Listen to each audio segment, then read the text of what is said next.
Thank you for the opportunity to join this timely and important discussion to share my views. Clearly, we face daunting challenges in the areas of security, intelligence, and defense, and how to prioritize how to invest our limited resources.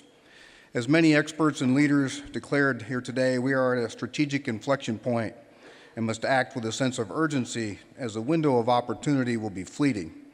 During the recent Madrid summit, decisions were made to strengthen NATO's defense posture in Europe to include stationing a U.S. Corps headquarters in Poland and an additional U.S. rotational unit here in Romania.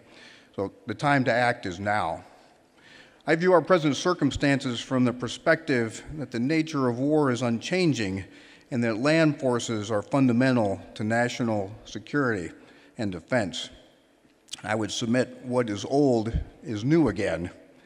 The nature of war involves the use of violence to force our will upon our adversaries, and the tools employed to drive these concessions represent the changing character of warfare. But tanks and artillery do not concede. The leaders employing them do. And the decisive outcomes of war are usually decided on land. We must remind ourselves of this fact, especially when exquisite technologies promise bloodless battlefields. But the battlefields of the here and now tell a different story compared to popular forecasts of the future. Since Russia's attack on Ukraine, we have watched with respect and great admiration as the Ukrainian army pushed back its attackers with Western-furnished anti-tank missiles, satellite support, and drones. This remarkable feat may suggest that the nature of war is somehow changing, but the opposite is true. The Russia-Ukrainian war does not signal a military technology revolution. It reminds us of what matters most in war. Sound leadership, starting with our non-commissioned officers, organizational culture, combined and joint arms and materiel support. Ukrainian defenders are applying principles of intelligence and combined arms warfare that have worked for generations, while Russia ignores those principles. The problem for Russia and the keys to success for Ukraine, which are instructive for us all, is not that Russia failed to keep pace with the future, but rather that it lost sight of the past. We can contribute much of Ukraine's operational success to superior human reconnaissance, predictive intelligence, and accurate artillery strikes enabled by target acquisition systems, or simply the use of combined arms tactics. Notably, the artillery technology employed by the Ukrainian and Russian armies has existed for more than a century.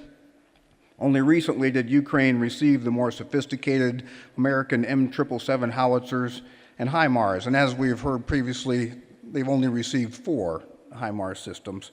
As modern as these systems are, there's nothing revolutionary about their use that is revolutionary. Russia's war on Ukraine reacquaints us to old terrors. So, as we design and train forces for the future, we must understand the difference between war's nature and character.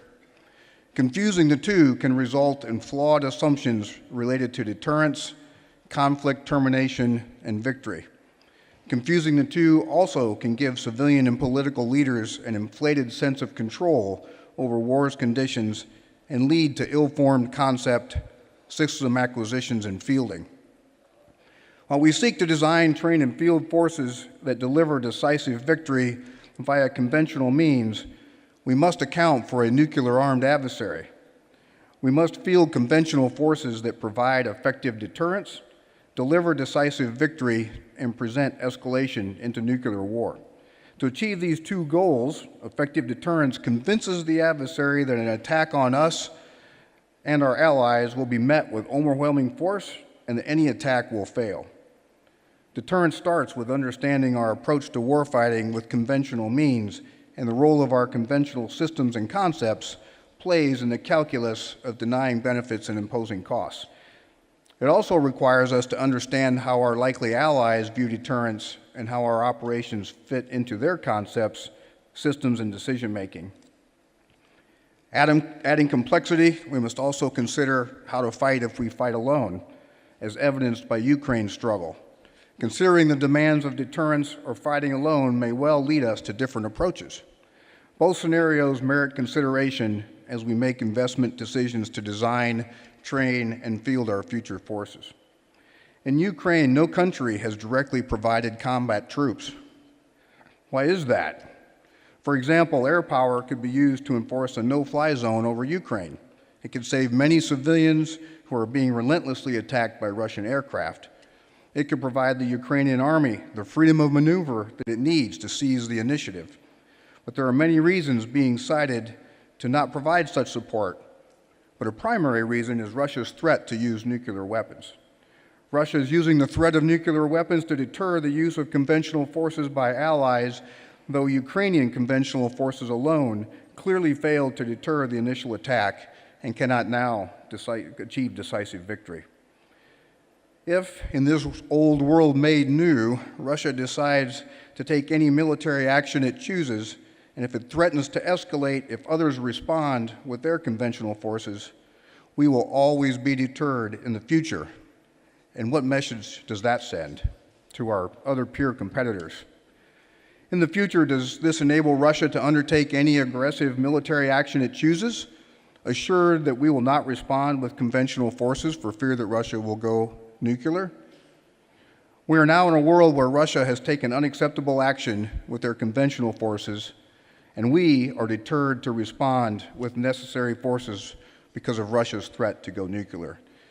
This represents asymmetry in its purest form, and if deterred now from meeting this threat, we will surely face it again. As we design deterrence and warfighting concepts, train our forces, and field weapon systems and supporting logistics, we must get the balance of cross-functionality, effectiveness, efficiency, and affordability right. Our warfighting approach must be a coherent, full-spectrum concept that effectively uses the full range of our capabilities. In my experience, there are several key elements to get that balance right. First, how do we expect our likely adversaries to fight? And second, how do we intend to fight, both alone and with allies? We don't have to search far for answers, as we see how Russia wages war now. Prior to attacking, Russia's leaders and doctrine stated that they have 4 elements to fighting and winning. The first and most important principle requires developing and maintaining accurate situational assessments and to forecast enemy actions based on those assessments. The other elements include enabling commanders to achieve surprise, to gain and maintain the initiative, and finally to exercise initiative consistent with the highest commander's intent. They therefore espouse a combined arms approach, an approach they have proven incapable of executing. As a second step, we ask what approaches, systems, doctrine, and training ensure effective deterrence that deny our adversaries' objectives. We seek to answer the same questions as our adversary regarding how we achieve tactical, operational, and strategic overmatch, resulting in deterrence and our ability to prevail. In addressing these questions, we must design systems and make acquisitions and force development decisions starting with the lowest levels of our conventional units, those that determine tactical success. Thus, we provide military commanders and civilian leaders as much decision space, situational awareness, and speed of action as possible. We should avoid approaches that answer strategic questions first, as a risk of such approach likely results in fielding forces incapable of achieving overmatch and deterrence at the tactical level. This results in suboptimal options and decision space for political and military leaders. Developing, acquiring systems, and fielding forces that seek tactical success first and building from the ground up also ensures effective cross-functionality with other weapon systems and interoperability with allies and partners that builds jointness in the most cost-effective and efficient way. To summarize my comments, what must we obtain for effective security and defense when the old is new again? My answer is straightforward. Reinforced by observations in Ukraine and in the confidence that the nature of war is unchanging. I believe we must design, train, educate, and field conventional forces capable of both deterrence and decisive victory. That means one must have land forces built on strong leadership at the tactical level, and we need systems and concepts built on combined and joint arms doctrine backed by robust logistics and materiel support. Design and field systems and concepts that build geographic depth, including long-range weapons and target acquisition systems that provide for situational awareness. seek to enable commanders to build maneuver depth through effective fires, and we must master the fundamentals of warfare. Focus on training that enables reliable, predictable, and routine execution of unit operations.